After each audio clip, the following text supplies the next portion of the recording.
Wagwan Jeffries. Changed up my video a bit today, look, so it's a little bit different. You have to look at this crap, as you can see from the thumbnail. Injury crisis hits United again. It's come out from Amorim in the press conference. Agati and Maguire are now added to the injury list. Great. I'll put on screen here now, just so you know, as a breakdown, who's currently injured. Mainu, Bendia, Diallo, Martinez, Johnny Evans, for some reason, Mason Mount, as always, Luke Shaw, as always, Patrick Dorgu, red carded, Agati, and Harry Maguire. Do you know what? When it rains, it pours at United, doesn't it? You know, like if you go to like Thailand or something, and they have like a 15-minute torrential typhoon, hurricane rain, and then it just stops. United are just stuck in that cycle for about 500 years. Bit of a look ahead. I won't be able to do my live stream, unfortunately. I'm in bloody work.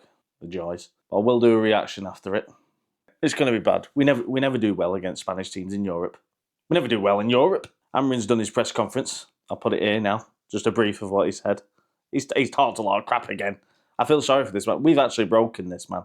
I'll show you a clip in a minute how much we've broken this man. He said, right, about long-term goals at United. Be prepared for this. We have to think of the club as a long project. How long do you want, my friend? Because you won't have a job at the end of the season. You're fired. And not solve things in this moment. If you're not going to solve them now, when are you going to solve them? We're going to be, what, 17th this season? We're out the FA Cup. We're out the Carling Cup. Nobody wants to win it anyway, apart from the Scousers. We're not going to win the Premier League until I'm in my 60s or 70s. And we're not going to win the Europa League. So when do you start focusing on the now, Amorim? Ineos have pulled out the voodoo doll of Amorim again and started stabbing it, saying, don't say that in the news. Don't say that in the press. Not think you do. Say this don't make sense. He's got to go back to English lessons. Not think you don't win the cup. We are in bad position. If you win the Europa League, we would be in an amazing position. No shit, Sherlock. United fans best strap in because it's going to be a bumpy ride. I'm really confident of the big goals of this club. I'm trying to show a big picture. What's the big goal, mate? I mean, we're cutting left, right and centre, sacking everybody apart from Malcolm the cleaner. And we're keeping people like Casemiro on 300 odd grand a week. No club's ever been successful after making cuts. No club. Apart from the circumcision. When's he going to be successful? And this as well. Somebody ring up the ESPN and tell them, you deserve a raise, boys. I mean, you've done what Sherlock couldn't do and state the obvious. But if United fail to win the Europa, when we fail, they face a 100 million financial shortfall. Well, wrap me up and call me Sally. We ain't going to win the Europa League. That'll just go in the Glazers' back pocket anyway, so I'm glad we're not getting it. And Amorim's come out as well about his bloody system, because somebody challenged him on it. He said the system is not the problem. Christ. Right, so cast your minds back to the nightmare that was Fulham, right? And I'm still not over it, by the way, hence why I'm not as chirpy. But I'll get on to Fulham in a minute. But cast your minds back to Fulham, right? It's not the system, this.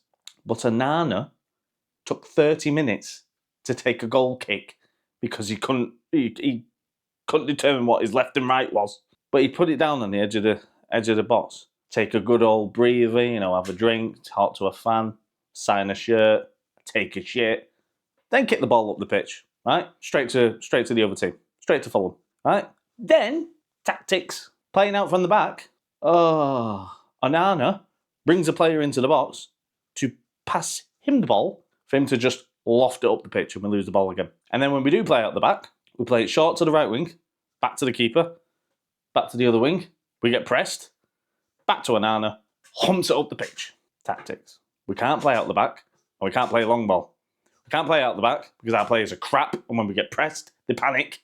There is much use as just chocolate fire guard. We have an asthmatic attack, like me when I see fucking sweets have gone down to 2 for £1. We can't play long ball because Højlund and Xerxes have got the strength of a 10-year-old girl.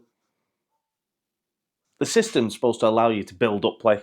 When have you seen United build up play this season? Nice little triangles or anything? I think it's happened about 3 or 4 times. Hence why we keep losing. The travelling squad for United is here. That should fill you with so much confidence. De Ligt looked like he'd been kicked in the bollocks 6 times when he came off against Fulham. So I don't know how long he'd last. Look at that midfield. Ugh. Look at the midfield we're taking to Sociedad in the round of 16. Casemiro, Ericsson, Fernandez and Collier. They're just going to go straight through that, aren't they? They're like, Casemiro. All you got to do is let down his tyre in his wheelchair and you get past him all day long. Just you wait. Things I'm going to do to you. And then you obviously know Xerxes and Hoyland are going to be up front. The Chuckle brothers. Yeah, and as I was speaking about Amorim before, look at this. Team's all training and he's just off in the field, just kicking the ball, talking to trees. And remember, he says he doesn't want to be a manager, he wants to be a coach. What coach just walks off into a field and starts kicking the ball himself and starts talking to himself? United have clearly aged him, because look at him, he's on a sponsored walk now. He'll have a carer with him on the touchline. Not an assistant manager, a carer. Getting onto that last vlog I did, the one where we lost, and you might say, oh, which one? Because you lose all the time. Funny.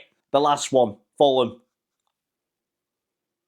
It's been a wet dream for other people's content, hasn't it? Look at this. Sport Bible, cheeky shits, took my footage, put it as a picture on their thing. Granted, they credited me at the bottom and said, 1 minute's enough. The 78,000 views they got off my content. Only got 4 on mine. Do you want to share the love? Gets even better. This cheeky shit, Sam Wheeler, uses my footage, doesn't credit me in it, and takes all the praise for it. And people have used his for news outlets and stuff. Forgetting where the original person that made it, you're supposed to, ask the person that's created the footage for the permission. You just ran it. And look how many views it's had. Do you want to send them my way? You know what I mean? Charity starts at home, lads.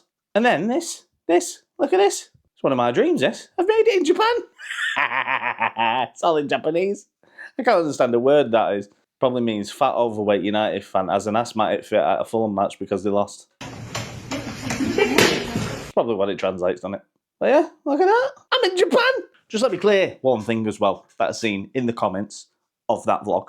Some cheeky posted at a certain timestamp. When Fulham scored, right? They timestamped it and said racism in 2025. So I clicked it and went, eh? And for the life of me, it took me about half an hour to try and realise what's gone on, right? And fair play to the guy that stuck up for me, because I didn't have a bloody clue, right? So basically, somebody took offence to the name I used of the guy that scored, right? Just let me clear you something. I went onto the BBC website after the game. This is how I do it, right? When I'm doing me scores and stuff, how I edit in. I get the score, but I need the person's name and the time they scored, okay? So when I'm editing, I went to the BBC website, got the name that was on there, copied the name, put it on mine that I've edited, and put the time they scored, right? That is what you see in the vlog. Some muppet has said, I'm racist for putting the actual player's name on the score sheet. So because I've not used his English name, right, which wasn't on the BBC website, but because I've not used that name, I'm now a racist. Yes, we live in 2025 and I'm being called racist for using somebody's actual name. Make that make sense? So for the person who did comment on that, now you know, okay? There's no intent behind it. Stop painting this picture of this. Oh, you're racist. It's his name. Oh, but you are one bad man. But anyway, Fulham, I'm still having nightmares of it. I've stocked up so much Guinness. I need sponsoring by Guinness. Guinness, if you want a sponsorship, right? Look no further here. I'll be promoting it on St. Patrick's Day. So, you know what I mean? If you could, if you want to be my first sponsor, I'm all ears. But anyway, yeah, still having nightmares about that. But that's gone now. That's another loss to the cabinet for the season. I've started to spot the trend now, right? I'm not a good creator. I'm not a good content creator. People just like to see me go mad when we lose, because if you look at the videos that are non-United losing in vlogs, they do crap. So now I know what you want. So if United could just, if United keep losing, I'll be all right on YouTube. If not, I'll be eating from trash cans. Moving ahead, Sunday is going to be a massive game. I mean, Arsenal do the most Arsenal thing, don't they? Bottle the league. But the week that they're supposed to play United, bang 7 against the club, don't they? And all their fans are messaging me going, no, don't worry about Arsenal. We always bottle it. We haven't got strikers. You banged 7 in the other night. We haven't got a team. We've got a Nana in there. There's another 7 incoming. If they win by 7, oh, God. Oh, this channel's going to blow up in it. But yeah, on Sunday, the 1958, who are organising the massive protest that's going to be happening. So I'll put it on the screen here now. That's from the 1958's Twitter account. I'll leave the link below. But if you're joining in, get your asses down to the Tollgate pub, right? Before 3 o'clock, because they're going to be marching from that pub to the ground at 3:15, and they'll end it in the Munich tunnel. So yeah, there's all the details there. I'll be there early. But yeah, there was quite a few thousand last time that turned up. So let's see you there. And you know exactly what's going to happen. There's going to be a police present. I'm probably going to get a baton up my ass while I'm filming. But anyway. Ooh, you're hard. I'll film as much as I can. And then probably when we go past the Arsenal fans going into the ground, they'll be giving us a load of crap. After the game as well. I'm going to try and hunt down AFTV and give them a load of crap if we win. I mean, if they beat us, I'll try and jump on it anyway. I mean, you know where I stand at the end. There's so many other United channels around me, it's unreal. I might pan it round next time. You'll see about 20 of them. All bigger than me. That's what she said. I walk past them like this. We're not worthy. We suck. Hopefully someone invites me on soon, or I get one of them on mine. They won't want to come on mine. They won't want me on theirs, to be fair. I'm too controversial. But if I do... Anyway, I'm off Jeffries. Just a quick one anyway for the look ahead. The look ahead to dread. I mean, we've got Eriksen and Casemiro playing. Might as well have these two playing. I mean, I'll probably miss the first half, which will probably be good. Probably be 3-0 down by then. But anyway, I'll review the match the best I can and put out the review for the day after once I've watched it all, giving me breakdown. Get the shitometer out. You've missed it, haven't you? Tell me you've missed it. Right, I'm off Jeffries. Peace!